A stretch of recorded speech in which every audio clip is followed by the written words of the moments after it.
Hi everyone, I am Daenin Roth and I am a Chairman Spot for Development Partnerships Coordinator in Cambodia. It is great to be able to share a little bit more today about coaches and players who I work with here in Cambodia, as well as across Chairman's partnerships. Because these young people are grassroots role models and they inspire change in their communities and beyond every day. So you might want to know more about what we do. So Chaffan Sport for Development works in partnership across three key areas of work. First of all is integrated sport and life skill curriculum delivery. Second is strengthening sports national governing body and club capability to do their business. And third is leveraging major events and strategic partnerships for social impact.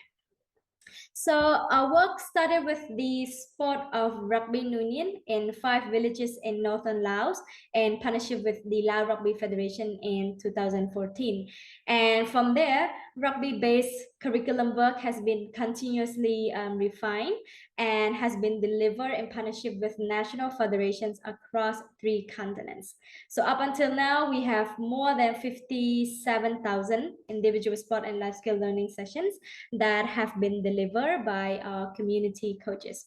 And in addition to that, integrated sport and life skill products that we have are also available for 4 sports across 14 languages. So today I will be focusing on sharing our sport for development experiences in rugby and the Chaffan Rugby brand. We will focus on partnerships that build and support enabling environments for girls and women so that they're able to thrive in role models as well as leadership positions in community sports. So now I would like to share you a quote from one of our coaches in Fiji to set the scene. So she said, women and girls can be just as successful in sport as men and boys, and I have proven that.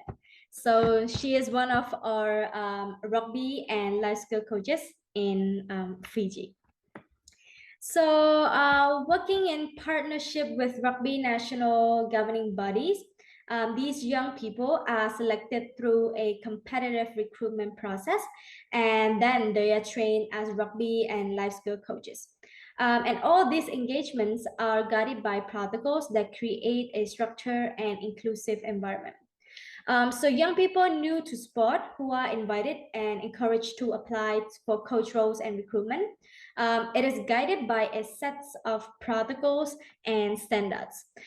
And more than 50% of all coaches recruited are female and women. And they're all a part of the recruitment process, both in supporting media, including photos and handout materials, as well as acting in key roles across the coach recruitment and selection process.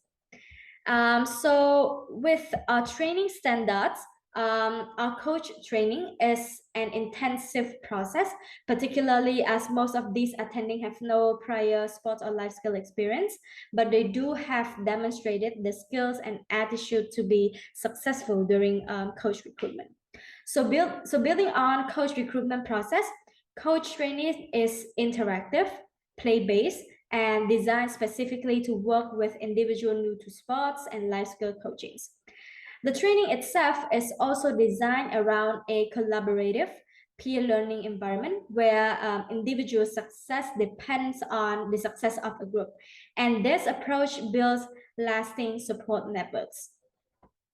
And in terms of the standard that we set, across coach training and content delivery of the curriculum, clear standards are in place around content mastery, including life skill education and facilitations, sport coaching and officiating, safeguarding, first aid, event management, and data collections and administrations. So these broad skill sets ensure that coaches can deliver quality sports and life skill learning with confidence, which means that it is a critical component of building strong community role models. So many of the skills developed are also transferable, which means that this can also support leaderships within content delivery, but also in wider community context. During season planning and executions, in order to meet the set target of at least 50% female participations at all levels, investment decisions are taken to ensure that this target can be achieved. So in some cases, this require additional investment to ensure that the 50% platform target can be reached by, like acknowledging this ensures that appropriate resourcing is in place to provide support to ensure role models can succeed.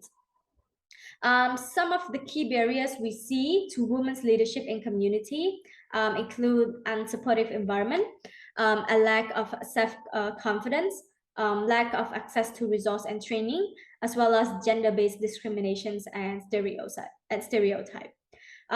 It is acknowledged that sufficient resources need to be in place in union partnerships to ensure that decisions can be taken that address these barriers directly, or for future season of work to ensure that the environment remains positive and increasingly improved.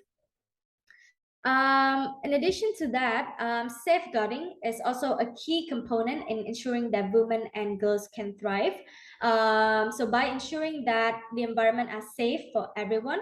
both physically and emotionally, players and coaches can be successful, especially girls and women. Safeguarding itself is also a key component in demonstrating to parents and caregivers that children, particularly girls, are in a space in which they can learn and develop. So the provision of these spaces by coaches also builds credibility in the community, which in turn supports coach leadership's development. In terms of visibility, ensuring that community coaches are visible and effective in community spaces is also a key component of supporting leadership development. So ensuring role models are accessible and visible, it allows young women to, first of all, envision themselves in leadership position. Second is to gain confidence so that they can take up leadership roles. And third is to have access to support networks. And this visibility is critical, not only in actions, but also in representation. For example, media used to support learning delivery. So now I would like to share you a video of one of our coaches in Laos. สบายดีข่อยซื้อยุ่นวงละคำเป็นพนักงานของสหพันธ์กีฬารักบี้ตอนนี้แมนกำลังเฮ็ดเวียกเป็นผู้นำกลุ่มอยู่เมืองแปกสิ่งที่ว่าข่อยภูมิใจที่สุดในการที่ว่าเข้าในกีฬานี้แมนข่อยภูมิใจแมนได้สอนเด็กน้อยได้เป็นผู้นำเด็กน้อยแล้วก็สอนทักษะชีวิตให้เขาในตอนพื้นที่แล้วเขาก็เว้าให้ว่าหาก็เข้านึงที่ไปเฮ็ดเมื่อใดอันที่เฮ็ดได้บ่เวียงนั้นเพราะว่ามันบ่เคยได้เรียนมาก่อนนั่นน่ะข่อยก็เอาวันเข้ากับที่ว่าเขาเอาให้เป็นปกติกันใจแล้วก็ว่าจักมื้อไหนที่ว่าเราต้องฝึกฝนหรือว่าผ่านสร้างที่ว่าเขาเจ้าเว้าให้ไปได้ข่อยเองสามารถทอนเงินแล้วก็ส่งเสริมตัวเองเรียนจนจบแล้วก็ช่วยเวียกพ่อแม่ในเด็กน้อยซึ่งว่าในฮอดยามนาเนาะช่วยเอาเงินตัวที่ว่าตัวเองเก็บทอนไว้มาช่วยพ่อแม่จ้างลำนาบ่หรือว่าช่วยเรียนบ่น่ะก็เป็นสิ่งที่ว่าดีหลายสำหรับที่ว่าข่อยเองที่ว่าได้เข้ามาเป็นครูฝึกนี้ This is such an inspiring story from one of our coaches that highlights the experience of some of the young women coaching and playing through Chaffan Rugby partnerships. So many of the success factors we have seen in supporting women to be community role models come from the creations and development of meaningful pathway. And with all of these work streams showcasing female role models, a critical mass can be reached in mature partnerships where female engagement becomes normalized. Building a global network of female community role models shows that relevant role models are important for the grassroots community game as much as for the elite game. And